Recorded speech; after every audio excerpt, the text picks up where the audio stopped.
এই সূরাটির নাম হলো নাবা। নাম কি কথা বলেন? নাবা।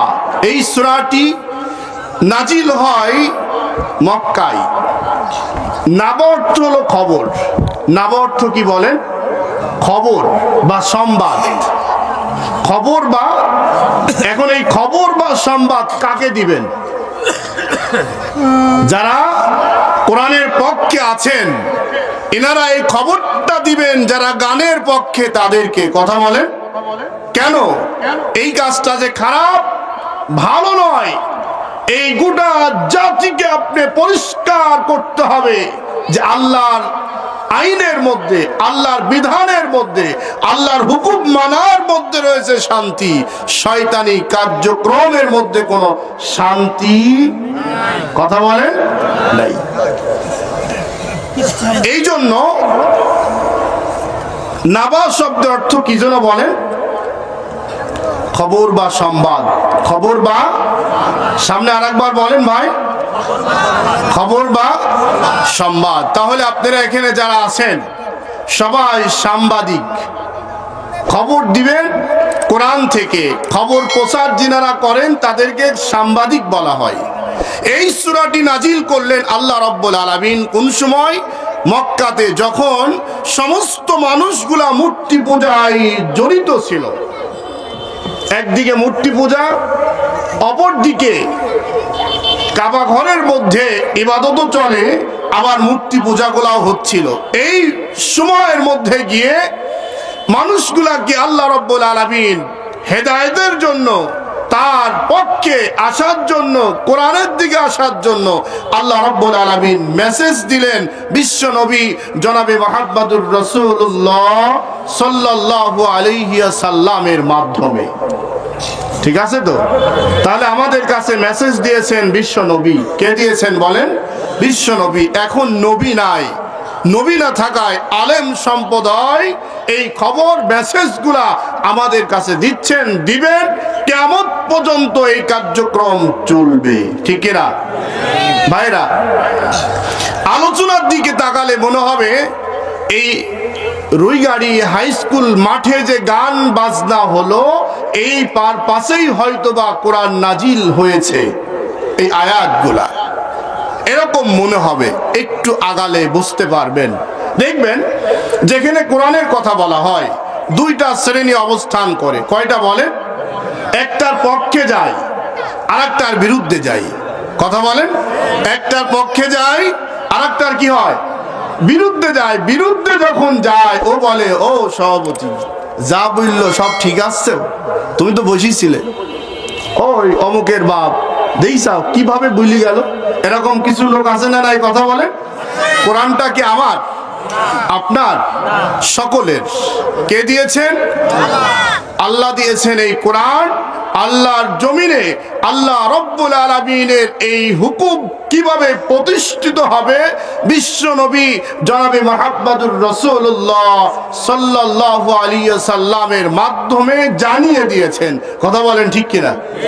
তাহলে ভাইরা যত কথা আছে সবগুলাই কল্যাণের পক্ষে না অকল্যাণের পক্ষে? কথা বলেন। কল্যাণ। কেমন কল্যাণ দেখুন আমার ভাইরা। আল্লাহ রাব্বুল আলামিন আমাকে আপনাকে পৃথিবীতে পাঠানোর আগে আমাদের আদি পিতা আদম আলাইহিস সালামকে আল্লাহ রাব্বুল আলামিন তৈরি করে রেখেছিলেন যেখানে, সেই জায়গার নাম কি? কি ব্যাপার? জান্নাত। কথা বলেন, সবাই বলেন। আর এক জায়গায় যখন আপনাদের প্রশ্ন করবে আপনি তো বলতেই পারবেন না, আমার এলাকার লোক, তাই আমরা বেঁচে গেলাম। কি বলেন? কোথায় রাখছিলেন? কথা বলেন আর একবার আওয়াজ দিয়ে বলুন। আদম আলাইহিস সালামকে আল্লাহ রাব্বুল আলামিন তৈরি করে জান্নাতে রাখলেন। আপনি কোথায় যেতে চান? আরেকটু জোরে বলেন। জান্নাতের মধ্যে। এখন তো আমরা নাই। আদম আলাইহিস সালামকে আল্লাহ রাব্বুল আলামিন জান্নাত থেকে বের করে দিলেন একটা টার্গেট নিয়ে, ওসিলা নিয়ে। আল্লাহ রাব্বুল আলামিন এই দুনিয়া নামক জায়গায় পাঠাবেন, একটা ওসিলা দিয়ে পাঠিয়ে দিলেন। কিন্তু আমাদের মূল ঠিকানা মূল জায়গা কোথায়? আরেকবার বলেন। ওই জান্নাতের মধ্যে আল্লাহ রব্বুল আলামিন দুনিয়ায় পাঠা দেওয়ার পরে বললেন, আমি রব্বুল আলামিন এই দুনিয়া নামক জায়গা থেকে আবার জান্নাতে নেওয়ার জন্য একটা রাস্তা দিয়ে দিলাম, একটা বিধান দিয়ে দিলাম, একটা সোজা সরল পথ তোমাদের দেখিয়ে দিলাম। কারণ হলো আমি রব্বুল আলামিন সবচাইতে মায়া, মমতা, ভালোবাসা, আদর্শ দিয়ে আমার পছন্দ মতো বান্দা আমি তোমাদের এই পৃথিবীর মধ্যে পাঠিয়ে দিয়েছি। সুবহানাল্লাহ বলেন। আসলে কি তাই? কথা বলেন, আসলে কি তাই?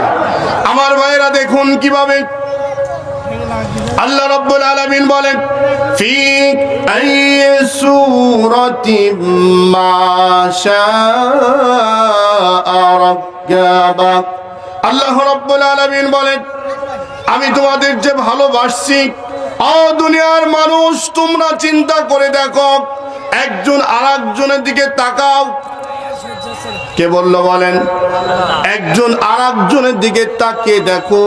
আদম আলাইহিস সালাম থেকে শুরু করে কিয়ামত পর্যন্ত যত মানুষ দুনিয়ার মধ্যে আছে, কোন মানুষের চেহারার সাথে কোন মানুষের চেহারার মিল আছে নাকি? সুবহানাল্লাহ, সুবহানাল্লাহ বলেন, মিল আছে বলেন। আমার ভাইরা, একটা মুরগির সাথে আর একটা মুরগির মিল আছে না নাই বলেন? একটা গরুর সাথে আর একটা গরুর মিল আছে না নাই? একটা ছাগলের সাথে আর একটা ছাগলের মিল আছে না নাই? সমস্ত প্রাণীদের মিল রয়েছে, শুধুমাত্র একমাত্র মানুষ ব্যতীত সমস্ত মানুষের মিল রয়েছে। আল্লাহ রাব্বুল আলামিন কোরআনে কারিমের মধ্যে বলেন, আমি রব্বুল আলামিন শুধুমাত্র একমাত্র তোমাকে পছন্দ করে আমার কাছে যেমনটি ভালো লেগেছে আমি রব্বুল আলামিন তেমন করেই পৃথিবীতে দিয়েছি। সুবহানাল্লাহ। তার মানে আমার মতো একজন ভাঙাচোরা মানুষকে আল্লাহ পছন্দ করেন কিনা? অনেকে আছে না, তাকায়, ও বাবা একটা চেহারা হইলো, এটা কি মানুষ নাকি? কয় কিনা বলেন? কেন বলেন? আপনাকে যিনি পছন্দ করেছেন ওনাকেও অনেক পছন্দ করে সৃষ্টি করেছেন। আল্লাহ রাব্বুল আলামিন বলেন, শুধু তাই না, আদম আলাইহিস সালামকে জান্নাত থেকে যখন দুনিয়া নামক জায়গায় দিয়ে দিলাম, বান্দারে দুনিয়ায় পাঠিয়ে দেওয়ার পরে আমি রব্বুল আলামিন এই জায়গাকে বলেছেন কুয়া, একটা কুয়া। ওয়াতাসিমু বিহাবলিল্লাহি জামিআন ওয়ালা তাফাররাকু। আল্লাহ রাব্বুল আলামিন বলেন, আমি জান্নাত থেকে দুনিয়ায় যখন পাঠিয়ে দিলাম, দুনিয়া নামক জায়গায় যখন বান্দা চলে এসেছ, আসার পরে দুনিয়ার থেকে আবার আমি আল্লাহ তোমাকে নেওয়ার জন্য, কারণ হলো দুনিয়ার মধ্যে সবচাইতে বেশি পছন্দ তোমাকে আমি আল্লাহ করি। আমি আল্লাহ চাই তোমার হারানো জান্নাতের মধ্যে আবার পুনরায় তুমি এসে জান্নাতের মধ্যে থেকে যাও। সুবহানাল্লাহ। এই কারণে ভাইয়েরা আমার, দুনিয়া হলো একটা কুয়া। দুনিয়া কি বলেন? কুয়ার মধ্যে যখন পানি তোলার জন্য বালতিটা নামিয়ে দেন, এই বালতি নামানোর সময় বালতির এক মাথায় থাকে দড়ি, আর একটা দড়ি কোথায় থাকে? হাতে। বলেন, হাতের মুঠার মধ্যে থাকে। কেন? এখন আপনি পানি তোলার সময় আপনার হাতে যদি পানি না থাকে, পানি তুলতে পারবেন নাকি বলেন? কারণ হলো পানি আপনার প্রয়োজন। পানি প্রয়োজনের কারণে আপনি যখন বালতি নামাই দিলেন, নামানোর সময় যেই দড়ি দিয়ে আপনি পানি তুলতে চান, ওই দড়িটা শক্ত মজবুত লাগবে না দুর্বল? মজবুত। একদিকে দড়ি হলো মজবুত, অপর দিকে যেই ব্যক্তি ধরবে মজবুত করে, ওই হাতের শক্তি লাগবে কিনা? কথা বলেন। দুইটা সমন্বয়।